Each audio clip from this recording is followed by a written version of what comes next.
নমস্কার,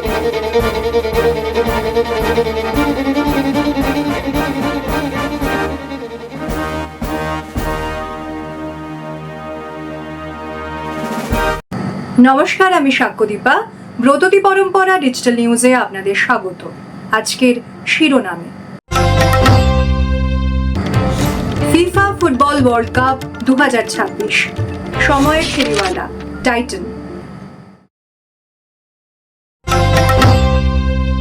এই সপ্তাহের শেষে ফুটবল বিশ্বকাপের গ্রুপ ম্যাচ পর্বের প্রথম রাউন্ড শেষ হয়ে দ্বিতীয় রাউন্ড শুরু হয়েছে। এই গ্রুপ পর্বের মাধ্যমে বিশ্বকাপে অংশগ্রহণকারী 48টি দেশের ফুটবল টিম থেকে সেরা 32 বাছাই করে নকআউট ম্যাচ খেলা হবে। জনপ্রিয়তার নিরিখে উল্লেখযোগ্য ফুটবল দল যেমন আর্জেন্টিনা, ব্রাজিল, ফ্রান্স, পর্তুগাল প্রভৃতি দলকে কেন্দ্র করে মানুষের উৎসাহ ও সমর্থন গ্রুপ ম্যাচ থেকেই শুরু হয়ে যায়। এবারের বিশ্বকাপে এসব দলগুলির শুরুটা কেমন হলো জেনে নেব বিস্তারিত প্রতিবেদনে।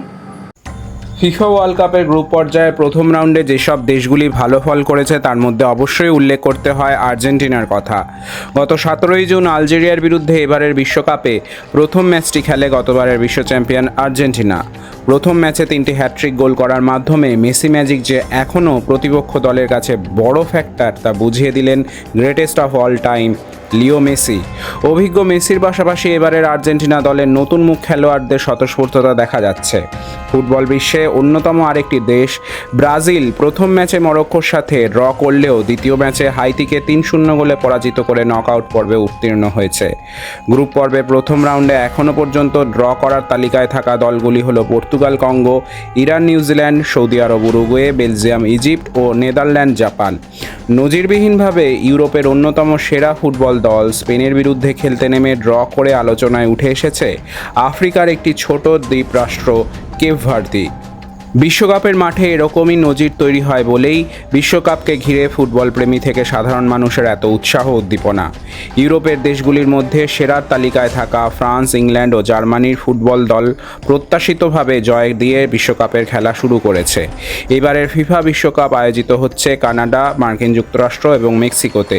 এই 3টি দেশই গ্রুপ পর্বে জয়লাভ করে সেরা 32-এর নকআউট পর্বে উত্তীর্ণ হয়েছে।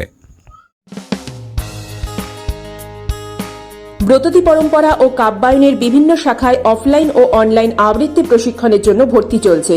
কবির রোড, সল্টলেক, বারাকপুর, সোনারপুর, চুঁচুড়া, বেহালা, শ্রীরামপুর, শ্যামবাজার ও শান্তিনিকেতন শাখায় ভর্তির জন্য যোগাযোগ করুন এই নাম্বারগুলিতে।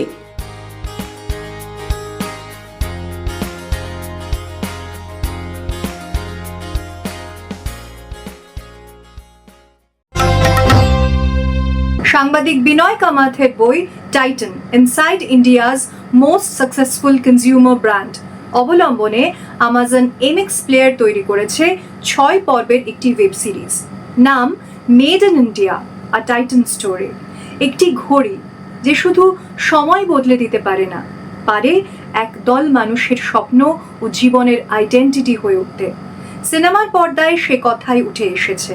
তাই টাইটানের ভারতীয় হয়ে ওঠার গল্প জানতে আপনার নজর থাকুক আজকের মুভি রিভিউতে।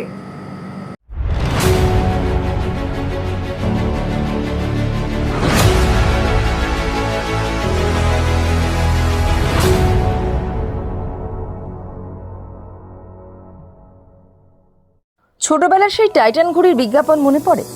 অর্কেস্ট্রা সুরের সঙ্গে একটা কণ্ঠ গর্ব আর আভিজাত্যের প্রতিশ্রুতি নিয়ে ঘোষণা করত the world of Titan. Made in India আর টাইটান স্টোরি ঠিক সেই অনুভূতিকেই আবারও তুলে আনলো ওটিটিতে। কোনো একটি ব্র্যান্ডের জয়গান গাওয়ার বদলে এই সিরিজটি স্পটলাইট করেছে সেই সব মানুষের স্পন্দনকে যারা একদিন কল্পনা আর সাহসকে মূল্য দিয়ে প্রতিষ্ঠা করেছে সময়, যার নাম টাইটান। 6 পর্বের এই সিরিজটি শুরু হয় জার্কসিস দেসাইকে দিয়ে, যিনি টাটা গ্রুপের অংশ তো বটেই, সেই সঙ্গে জে.আর.ডি. টাটার বিশেষ স্নেহধন্য। টাটা গ্রুপের অধীনে টাইটান ওয়াচের প্রতিষ্ঠার লড়াইয়ে জার্কসিস এবং তার টিমের অদম্য ধৈর্য, বিচক্ষণতা, অবমানকে ইতিহাস বানিয়ে ভারতে প্রথম বিশ্বমানের কোয়ার্টজ ঘড়ির ব্র্যান্ড গড়ে তোলার দৃঢ় সংকল্পই এই গল্পের প্রেক্ষাপট। জিম সার্ভস জাক্সিস দেসাইয়ের চরিত্রে আরও এক অনবদ্য অভিনয় উপহার দিয়েছেন আমাদের। তার একাধারে ধারালো এবং সংবেদনশীল স্ক্রিন প্রেজেন্স নিঃসন্দেহে মুগ্ধ করবে আপনাকে। জেআরডি টাটার চরিত্রে নাসির উদ্দিন শাহকে দেখতে পাওয়া যাকে বলে ওয়ার্থ ওয়াচিং। তার কোনো নাটকীয় বক্তৃতার প্রয়োজন নেই, একটু তাকানো, একটু হাসি বা কিছু সতর্ক শব্দই এটা বোঝানোর জন্য যথেষ্ট যে কেন তিনি টাটার প্রাণ পুরুষ। তাই পর্দায় আপনি শুধু জেআরডিকেই দেখবেন না, অনুভব করতে পারবেন তাঁর স্বপ্নকেও। দেসাইয়ের ঘনিষ্ঠ সহযোগী হিসেবে আকাশ বনসালের চরিত্রে বৈভব দাতওয়াড়ি বলিষ্ঠ। গৌরব আর মেঘার চরিত্রে লক্সবীর সিং এবং কাবেরী শেঠ একেবারে যথার্থ। এতটাই গভীর তাদের অভিনয় যে আপনি ভুলেই যাবেন আপনি সিনেমা দেখছেন। এই সিরিজের সবচেয়ে মনে রাখার মুহূর্ত একটা নয়, অনেকগুলো। যখন জাক্সিস তার দলকে বলে, let's celebrate the freedom of failure. যখন দোষটা সত্যি নিজেদের হয় এবং আড়াল করার জন্য সত্যি কোনো অজুহাত হাতে থাকে না, তখন ব্যর্থতাকে স্বীকার করার মধ্যেই একটা স্বাধীনতা লুকিয়ে থাকে এবং এখান থেকেই আবারও নতুন পথে জার্নি, আরও ভালো, আরও সফলভাবে কাজ করার আশা। এই শো আপনাদের মনে করিয়ে দেয় যে টাইটান কোনো একজন মানুষের দ্বারা নয়, বরং মেঘা, গৌরব এবং আকাশের মতো সাধারণ নায়কদের দ্বারাই নির্মিত হয়েছিল। আজকের এই মুনাফা ও অ্যালগরিদমের কর্পোরেট জগতে সম্প্রদায় এবং উদ্দেশ্যের ওপর এই মনোযোগ নিঃসন্দেহে এই ওয়েব সিরিজটিকে ভিড়ের মধ্যেও স্বতন্ত্র করে রাখবে। আর যারা এখনো এই অনবদ্য সিরিজটি দেখে উঠতে পারেননি, তাদের বলবো অবশ্যই যান অ্যামাজন এমএক্স প্লেয়ারে গিয়ে চটপট দেখে নিন।